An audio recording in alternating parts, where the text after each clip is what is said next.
It's like you always told me when I was like wanting to like save the world, you're like, you got to start with you, then your family, then your friends and your community, then your city, then your state, then the country, then the world. But you can't change anything until you change yourself.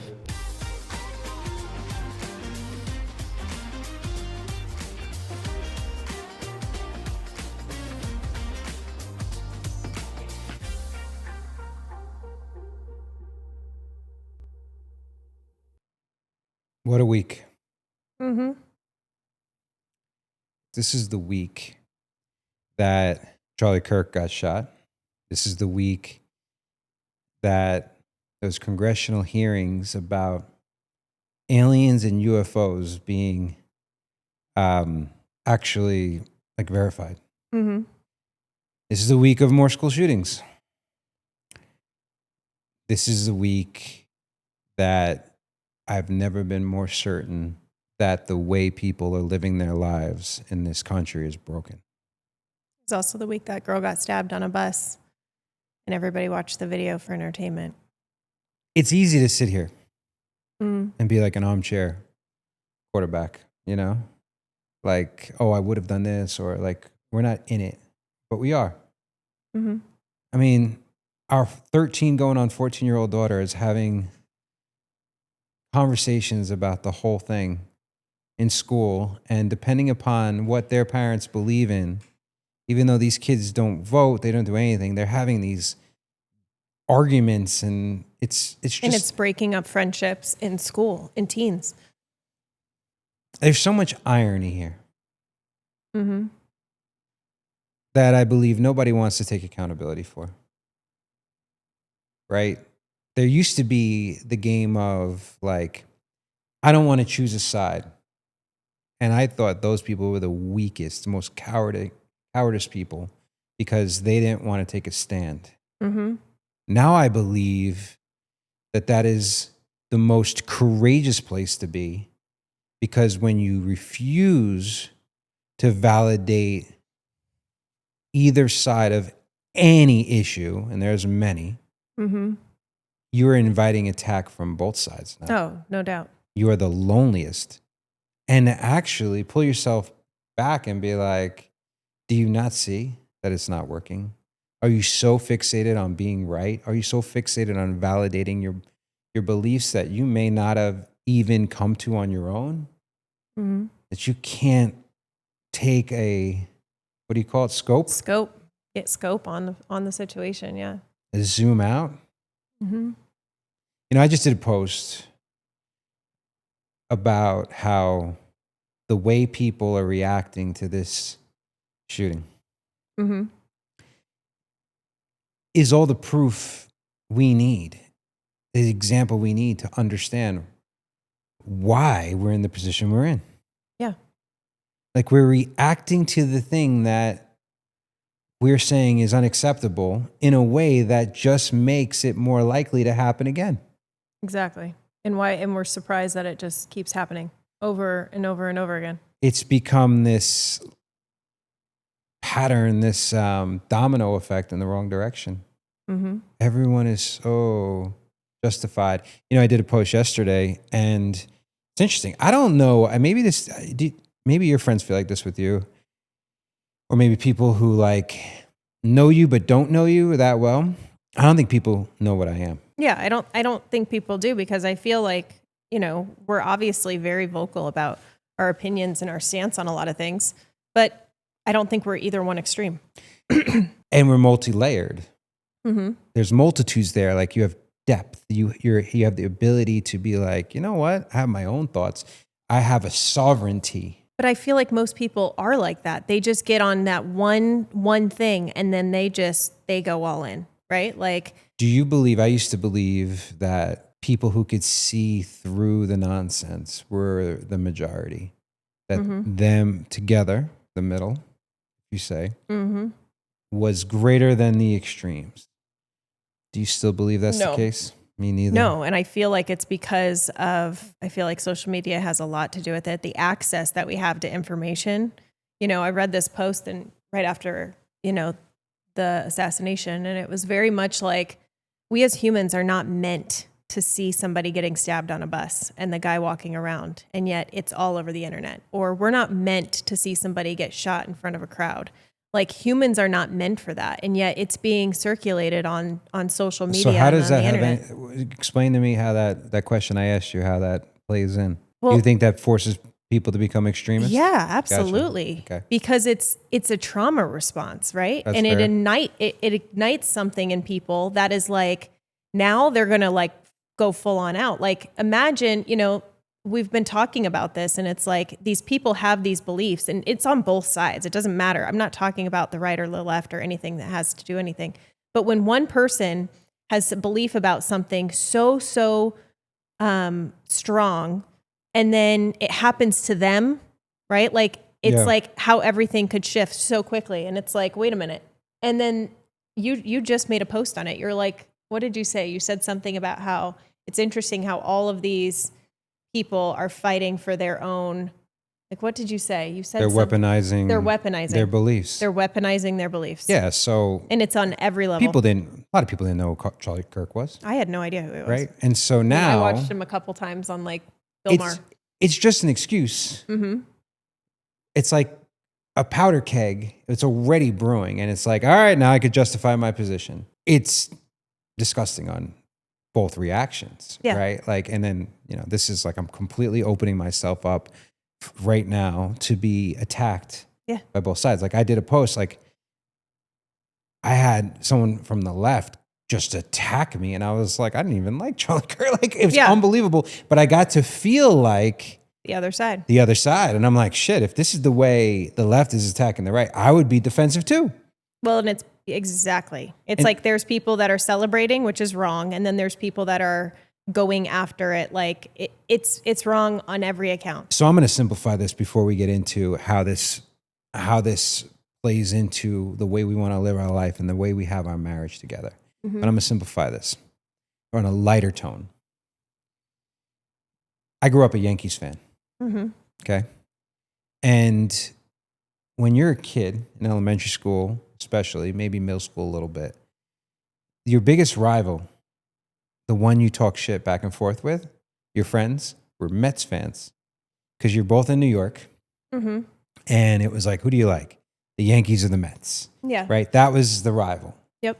Like, that's the World Series and for us. And for us, it was the White Sox or the Cubs. Right? Exactly. Mm-hmm. Right? Then when I got older, all of a sudden there became this rival between the Red Sox mm-hmm. and the Yankees, because they're in the same league, same division, right? And I really never looked at the Red Sox as a rival. Yeah. But the Red Sox were just infatuated. The fans were infatuated with the Yankees. They hadn't won in 100+ years. And there was so much hate being pushed from those fans to us. Mm-hmm. And I'm like, these people aren't even on my radar. I don't even consider them rivals now, since they've won a ton of stuff. But because they hated Yankees and Yankees fans so much, I eventually just started hating the Red Sox. Yep. Right? Like, it was almost like because it was coming my way, my natural response was like, yeah, to have the same enemy. Exactly. And I'm curious, like, when this all started to become such a thing. After 9/11 was yesterday, right? And after 9/11, I mean, I was only a freshman in high school, so I only remember it to that point. The anniversary of 9/11 was yesterday, yes. Yes, the date was 9/11. I'm just saying, but yeah. Yes. I didn't know if you were saying like the original 9/11 felt like it just happened yesterday. No, yes. I was saying the date. So this all happened like same time. And I was a freshman in high school when 9/11 occurred. And I do remember the country coming together and the country being stronger, and it to be like there was no sides. It was like, we have to fight this war together, right? Yeah, well, even I thought that would happen during COVID, and it just didn't. I know. But like, when did we lose sight of like, aren't we supposed to be doing this together? I mean, we're you said this perfectly yesterday. Just the fact that the right and the left were going at each other because of this assassination without even knowing the motive or who killed him and all of the things. Like, They When didn't did even it- wait to see, although it does seem like that's the case. Seems It like does. a kid, Which is a kid who is obviously plugged into the narrative that is not working. You know what I mean? Right. Like, yeah. And I think it's always been there. I mean, if you go back to the Jefferson days we've always been a country. I mean, even the history of the world, it's always been, humans are violent, right? yeah. But I think what has exacerbated it or made it a powder keg is media in all forms, Mm-hmm. like 24-hour news cycles, social media, Yep. and it became a money game and we all lose. Like, and I think everyone's aware of this, but they don't take it into account because it's so easy to fall into Oh, the game. totally. And full disclosure, I've been there. Uh-huh. And I just know it doesn't work. And so I'm doing everything I can to protect my space, Right. to not fall for this. Yeah. And that's the problem, is that like our algorithms are being fed to us, and it's the reasons why families are breaking up and friendships are breaking up and all the things, because we're being fed so much misinformation. Well, look and at all our the things. politics. I mean, it starts at the top, right? And if it's divisive and you justify the divisiveness, and then everybody's going to get in line. Yeah. Like there's not a lot of happy about it. There's not a lot of like, let's try to bring us together. And, you know, whether you want to blame Trump or not, I mean, you know, now Newsom is doing Trump's playbook and now it's just like, they're just going to start attacking. Yeah. And things just go worse and worse and worse. I mean, like I used to watch like some third world country in their, like their Capitol building, and they would be like fighting and like fist fights and push. You'd be like, what classless? We're so professional over here. Like, yeah. exactly. Yeah. And now we're becoming that. Yeah. Like that's who we are.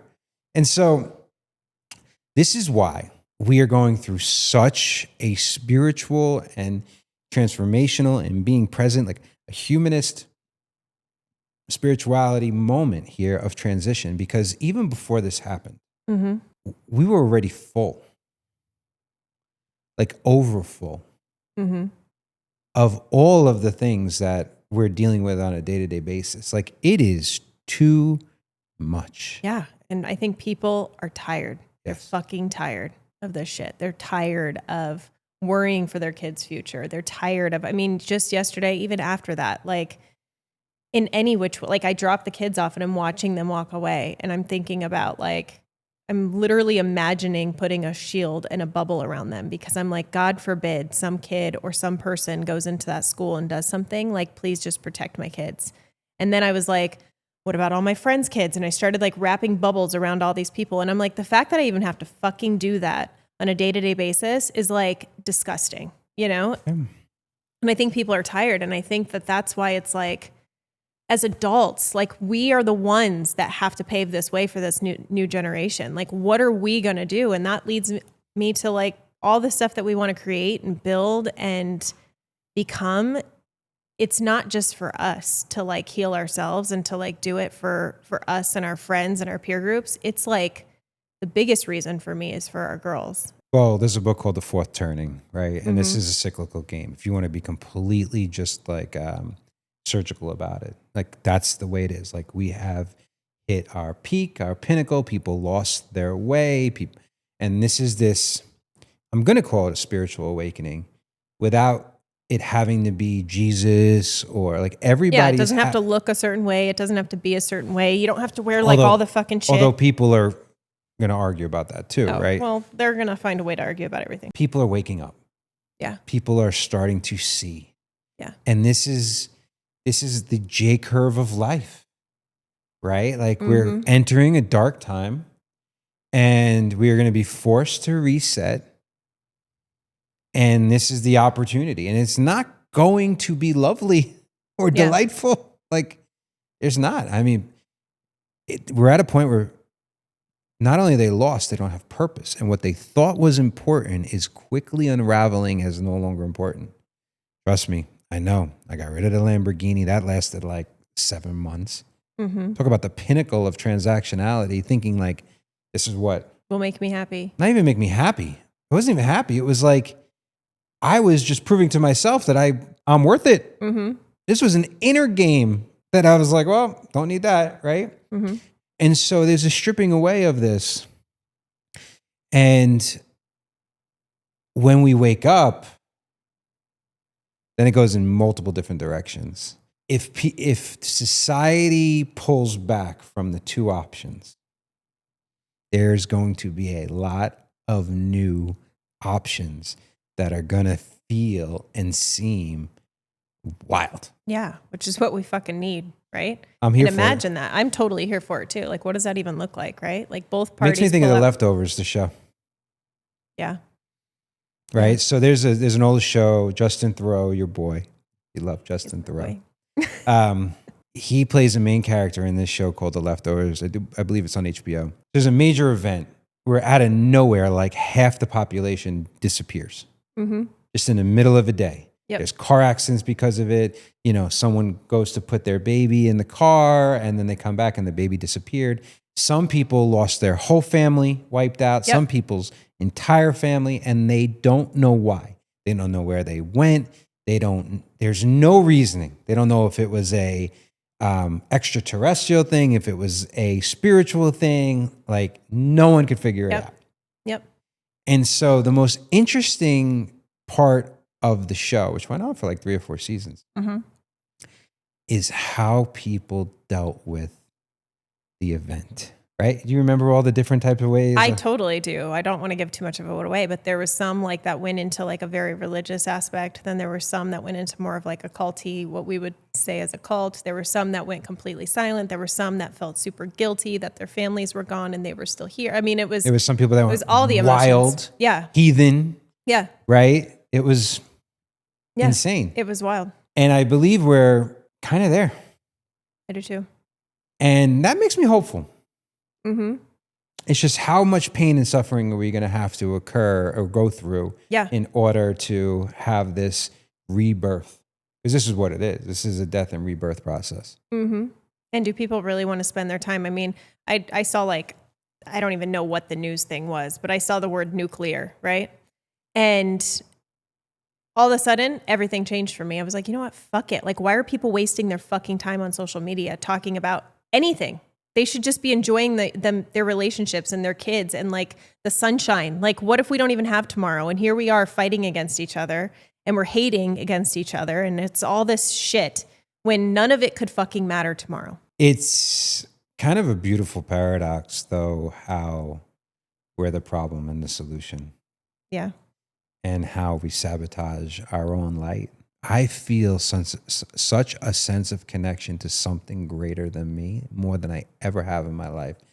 Like a certainty and a presence and a just beingness that I don't know if I've ever felt. And it's weird for me because if I'll talk to a buddy who's Christian, he'll call it Christianity. If I talk to a friend who's into astrology, they'll call it astrology. And I'm here for it all. Yeah. Right? Like, I love it because it's a very, like, my anxiety goes all the way down. Right? And then I start trusting my voice and my heart and my soul so much more. Yeah, and your intuition. And it's like, it took the most uncertainty, the most, like, if ever there was a time to justify the anxiety, it probably would be now. And now the surrender and letting go. Maybe it hits such a point, a boiling point where you're like, I must release this. So how are we bringing people, like talk about what we're doing. Well, I want to start a cult. A good cult. A good cult, a good loving cult. It's an interesting way of doing it because a friend of mine was like, it almost sounds like you're talking like a pastor. And he's giving me a compliment. And, we've created this thing called a Levana. Little did we know, how many years ago was this? 2, 3, 4 years ago? Yeah. And it was like a flow state feeling. It was a destination or just a place to be. I didn't know how it would look. And it's getting clearer and clearer. And that was before we even got the horses, which are a soul connection in itself, right? And now we have the calling. the calling to the land. I call it the sacred soil, right? How do we integrate this life that we've built here for the last 30 years, but expand it to something that is more real? Yeah. Something that I believe everybody is searching for and really connected to purpose and reframe the way we look at life. Mhm. And so this is where I'm going. And I know you're going. You understand it maybe innately, I think, quicker than I do. I fight it. Like you're very, and this is like the dynamic with relationships. Almost every relationship has these two people. It's a yin yang. We find our complement, Mm-hmm. right? And one person is more consistent in their emotions, Mm-hmm. more regulated. And That's the other, definitely me. that's 100% you. And the other one is more up and down. Mm-hmm. But you need both. Yeah. Right? Because the consistent may know it, but may not do it, or they may not go all in. The inconsistent or the the bipolar one may resist it more, but when they go all in, they go all in at a level that is incredible. And so little did we know that when we bought Cruise, that this was part of it, that when we bought this house, that when we transitioned Urban Nest to Real, like every decision along the way was a return to home and more into flow, not force, because we've done it through force. Very familiar and comfortable with force. You do, though. You like to force it. Yeah, I do. Well, I think my system, I've gotten a lot better with a lot of our, equine assisted therapy and coaching and a lot of my own spiritual journey. I've gotten a lot better into the flow or just letting it kind of happen the way it happens. But I still find myself forcing certain things. No doubt. But what I'm excited about is like the way of life that we're creating, this Elevana life. So explain it, because, Austin's always telling us to explain what we're doing. Mm-hmm. And let's see if we have the same explanation of it. Oh, you want me to go first since you just cut me off? Okay. The what it looks like? What is the Elevana? I don't even want to call it experience, the way of life, or what we're trying to do. It is, I think, a return back to nature. No, the actual thing. Oh, the actual thing. It's a ranch. Okay. It is a place where people can come and reconnect, reset, all of the things, right? Like really, truly embody what it means to be present with every type of activity, bringing speakers in, co-collaborating with other people that are doing the same type of work that we're interested in. It is, using your breath, using somatic practices, using the horses, using nature, using all of those things, and really using plant medicine, all of it to just come back to self, right? Mm-hmm. And come back to not just self, but like self as in like you are a part of all things, right? So it's like we've come so far from this like holistic, even like working with the horses, like looking at them as like being one with them, being one with nature, being one with each other, and just a full reconnection is what I picture. I totally see that. And the word that keeps coming back for me as well is integration. Mm-hmm. Because a lot, like the way we describe it, it feels sometimes to people like hippie.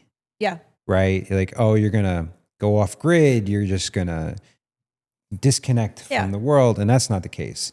It's an and. Yeah.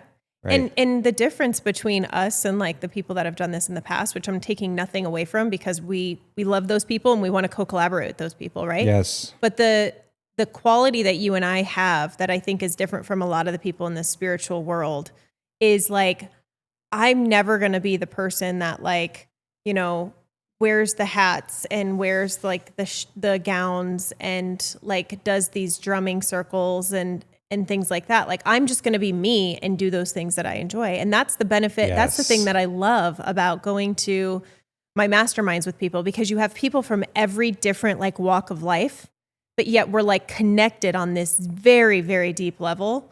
And it's like, that's wild. Like you have people that are like super high fashion and super boho and super hippie and super, you know what I mean?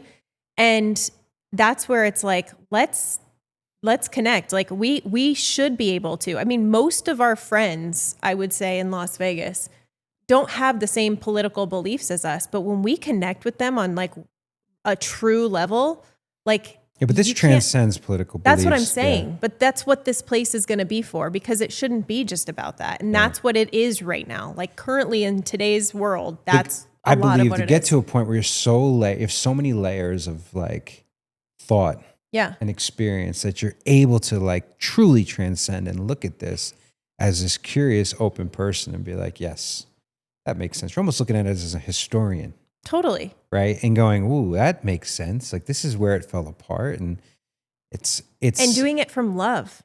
Yes. Like doing it out of love. Like, you know, I always like remind myself, there's sometimes like I would get so frustrated in real estate, or I would not be connecting with a client at all. And I'd be like, man, this is like, we are like butting heads here. But the second I sat down with that person and like asked about their life or about a story, or I've figured out like what they went through as a kid or something, I would be like so connected to that person. And I was like, wait a minute, how did I miss that? Like, what did I miss there? And I thought that this was a transactional thing, but it's so much more than that, because when you remove all the noise and all the bullshit and all the things that like the society wants us to, you know, do and believe, like truly like there's humanity, and it comes down to that. Well, there's a lot to take away with what you just said. I'll start with the humanity comment, you know, the deeper connection. Mm-hmm. I heard something recently where we're losing the being part of human being. Mm-hmm. We're humans without being, right? The transactional part. And what you're talking about is saying that you can keep part of your identity without having to go into this new stereotypical identity. So what a lot of people do is they jump from identity to identity. Mm-hmm. Right? I was listening to a Myron Goldman thing, and he was saying that people go from a lie identity to a my identity, but really it's just one fake identity to another fake identity. And your true identity, your ultimate identity, is the one with God or source. Right. Right. And he was saying that they're more committed to... It's just the witness. Yes. It's just the witness to whatever identity you're currently living. And so I'm going to screw this up, so I'm going to read it. He said, most people believe more in what they're not than they do in what they are. Mm. They believe more in who they're not than who they are. They're more committed to the story of themselves. They're more committed to this false identity that they have put together over all the years. Yep. Right? Which, releasing that out, getting closer, all the things we've talked about, stripping away, rebirth. Rebirth is just getting back to that purity of birth. Mm-hmm.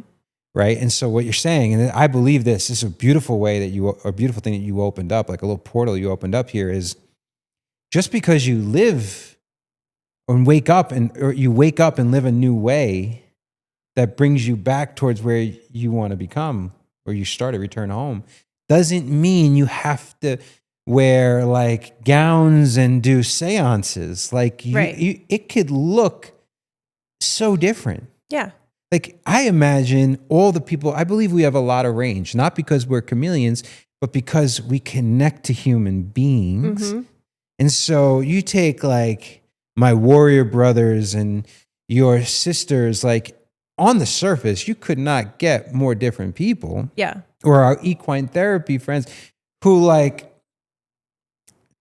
told me, thank you for showing me what non-toxic masculinity looks like. Talk about a backwards ass compliment. Mm-hmm. Like there's range, like putting all these people into a group and connecting at the true being is what transcends. And that's the return. And then being able to go back, and you can still be a biker guy. You can still be a warrior. You can still be a spiritual person, but also connect. Yeah. Like there's room for the whole game. Totally. And, you know, without losing who you are. Yeah. 100%. And I just listened to this yesterday. We had a our luncheon for Nevada Women's Philanthropy, which is a group that I'm a vice president of. And it's a giving circle of these women. And one of these women came up on the stage and she was talking about St. Jude's Healing Center, which is a sex traffic healing center for sex trafficked girls. And she was like, you know, it is beautiful and tragic all at the same time. And she's like, two things can be very true at the same time. She's very like, much you so. know, we are bringing in these girls and there is true magic happening, right? Like it's beautiful, but yet it is so tragic and heartbreaking. And it just is, it like depletes your soul listening to their stories. And she's like, so I know that the work that we're doing is so good and transformational, but I think that's where people get lost is like, can two things be true at the same time? Everyone has their own coping mechanism on how to do it. Some people will drink their way out of it. Some people will work their way out of it. Everyone has their way. Some people just ignore the whole thing. Some people will fight their way out of it and have hate and anger and violence. Like it's the same conversation over and over again. Mm-hmm. And unfortunately, shit has to break. To bring it all the way to your marriage, like there needs to be a death and rebirth. And so I feel like, and I'm not even like projecting this out, I keep saying this isn't just a Gen X or older millennial existential midlife crisis. This is a crisis of society, and we're all going through it at the same time, having to have that death and rebirth. You know, whether it's my local real estate industry having to die and be reborn, whether it's our country that has to die and be reborn, or whether it's how people treat each other, and especially marriages need to die and be reborn. Mm-hmm. It is the resurrection of everything. There's no coincidence here that all of this is happening at the same time. Yeah. Systems are breaking down. People are in pain. People are lost. People are confused. People are angry. People like don't know what to do. And it's like, I never thought I'd be the one saying this in a million years. This is so weird for me. And it's like, surrender. Control what you can control. Let go. And it is, if you know me, which I do, that is very difficult to do. Yeah. Just recently, I was in a group, and it's a men's group, and two of the men in the group were talking about, it was almost like it was like a throwaway comment of how their wives were listening to marriage podcasts. Mm-hmm. And one of them's like, oh, we should go on more date nights. And, the other one was like, they want to spend more time together. And there was another one like, it's all about the kids. And I was like, well, and another one, the guy's working too much. Like, I'm sitting there and I'm like, 80 to 90% of this group, I mean, even my other group, it's really, when it comes down to men, I don't know if it's the same as women. When it comes down to men, the reason why they call it paid and laid, and that's like probably the most crass way to say it, is that what men focus on is because most men get their validation and self-worth through how they make money, how they protect, right? And they also get their validation through the relationship with their woman. Mm-hmm. Now, if you just talk about old school, traditional, if a woman wasn't working or a woman is one with the kids, like, and I'm not saying this is the right way, I'm open to all ways, but if you just go off traditional, mm-hmm.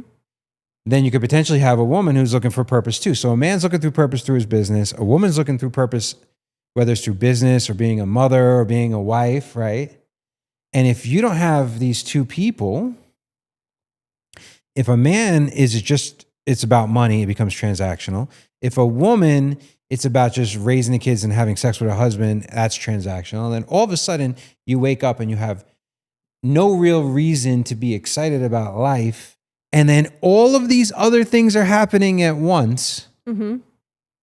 How are you going to be able to have the relationship you want. And then if everything around you is dying and needs to be reborn, in how many areas of your life are you willing to do that, especially in your marriage? Mm-hmm. Heavy, heavy shit. Yeah. I think that's where we all need to start, is in our own homes, right? It's like you always told me when I was like wanting to like save the world, you're like, you got to start with you, then your family, then your friends and your community, then your city, then your state, then the country, then the world. But you can't change anything until you change yourself. And you have to be the example, because you're definitely not going to be forcing anybody to do anything. Yeah. And it goes to everything. It goes to the relationship with your spouse, the relationship with your kids, the relationship with your community. Well, here's a little, an even deeper look into our marriage, right? It's so easy for us to be like, well, here are the problems with the world, and here's what people need to do, right? Without talking about how it stress tests our marriage. Mm-hmm. Like, it hasn't been the easiest of years. We knew when we made this shift with the company that we were risking a lot of money, Mm-hmm. but yet we were called to do it for many reasons. We knew that if we go get a ranch and retreat, right, a secret soil, that it's going to stress our marriage out and our kids out, right? Yeah. How does that even look? Right? Is it full time? Is it half time? How much of our life is in Vegas? How much of our life is there? Do we homeschool the kids? Do we have them in 2 schools? Or do we have enough money to be able to pull this off? Do we make it all about money, this retreat? Or are we truly trying to impact and heal people? Like, everything's on the table when you make these choices. And a lot of people don't have the clarity or the courage to do it. And we have the clarity and the courage to do it. And it's still very tough. Very tough. Yeah. Because even though we have the same, like we have the same directional goal, but even having the same directional goal with all the stuff we just talked about doesn't mean it looks the same. Right. Because when you talk about this ranch and retreat, it is very horse-based. Mm-hmm. And with me, that's just a part of it. Like, it's a compound for me. It's a place of connection for people, and the horses are complementing the game, right? Like, I look at it like this is a place where my kids can connect and we can invite people. There are certain things that are very hard to do in the atmosphere we are in Vegas, right, that we'd be able to do somewhere else as well. And so a conversation of how does that look? And we could talk about how you're supposed to burn down your marriage and burn down your life and rebuild it and come home to it and wake up to it. But it's a lot harder. It's a lot harder doing it than talking about it. Yes. Yeah. But we're doing it. Little by little. I mean, the embers are starting to burn. Think about what we've done over the summer or over the last 8 months alone. Mm-hmm. Are you asking me? Yeah. If you were checking in, right? Mm-hmm. What have we accomplished in the last 6 months? What have we done? What has changed? Well, I mean, I think it started with moving, and then it started with moving our company, and then it started with getting a horse, and it started with the idea of like what we wanted to do, and then it started with putting the building for sale, and all of these things. Like you're gonna say the Lamborghini, bought and sold the Lamborghini. You're gonna say. Thank you for telling me what I'm going to say. Oh, sorry. No, well, going. You're just, I'm just adding those things as part of it. But yeah, like we've been stripping away, looking and trying on a lot of things and then stripping away the stuff that isn't aligned with us. We have done a 6-month course with equine therapy and a certification. Yep. And went twice, bought a second horse. Bought a second horse. I didn't get there yet, but yes. Oh, I'm so sorry. No, it's okay. You Keep didn't going. get there yet. Going. Completely shifted our identity inside of the real estate world, right? More of a presence, attraction, working solely with the people we want to work with, right? There's a standard and a filter, an alignment, soul alignment of how we even do business, right? Because that's part of El Havana, right? So this unlimited thing I put together is, it's not just make more money. It's get the fruit of your vocation that is connected to your meaning and do a transactional thing in a transformational way in order for you to derive some flow state through it, right? It makes it like a more integrated game. Mm-hmm. And so, yeah, we've done all of that. We have completely changed so much, yet you and I have stayed who we are. I believe we're still the same. We're just more convicted in who we are and what we believe. Yeah. And we're still in the process of removing those layers and really like fully stepping into the new identity that awaits. You know, we didn't, we have this episode. This could be like in the forgotten files, or they always have the musicians who have the unreleased episodes. We have this one about tribes and about friends and outgrowing and it changing that we didn't release because, I don't know, it just didn't feel right. And we thought it'd be taken wrong. But I can't help but think even that is like, we didn't have to kill our relationships with other people.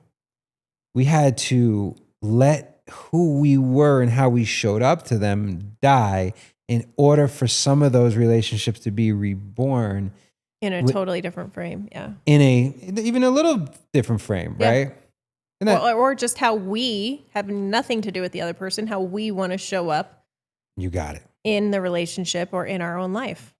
And that's what it comes down to. It's like, during this whole episode, like we went through what the country's feeling as a whole, what individual groups are feeling, what marriages are feeling, what we're feeling individually. And it always comes back to looking in the fucking mirror. Everything we talk about, it's an inner game. Yep. Without a doubt. And even the work with the horses, it's literally they're mirroring you. Yeah. That's why it's so powerful. And the contradictory thing about that is society does not play an inner game. They play a completely outer game. Yep. Everybody's pointing fingers to the other side. And instead, it's a question of, doesn't matter what the circumstance is, doesn't matter what the issue or the situation is, like, what are you doing to contribute to the greater good of this planet, not to harm it even more, right? Yeah, but that's a surface level, unfortunately, because people would be like, well, they can take that advice and go, you know what?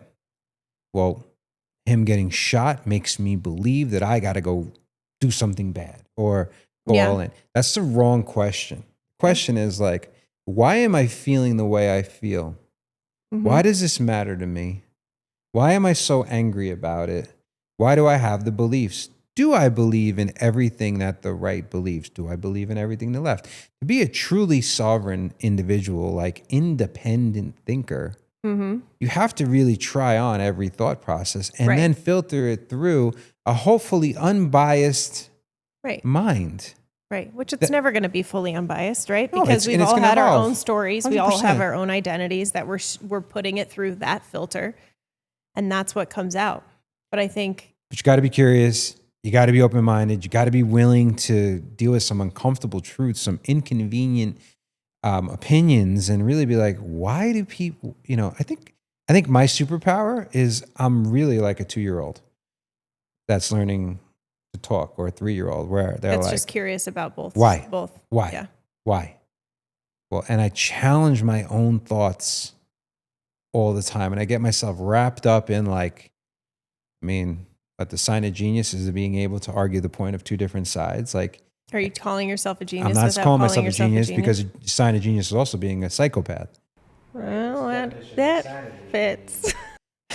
Psychopath. Like, it's very difficult because you're able to look at things. Maybe you are a genius. I don't think I'm a genius. You know what I think I have? What? I have a high IQ and a high EQ, not the highest EQ and not the highest IQ. But if you put them together, I have an inordinate amount of both. And most people have one and not the other. So I think when you average it out, that makes me kind of crazy and interesting. You're definitely crazy and interesting. Right? Yeah. Like, I'm definitely not the smartest. Like, I'm intelligent because I read a lot. And I could fall apart with emotional intelligence, but I do feel things deeply. So I think that combination is an interesting combination. Yeah. Is that fair?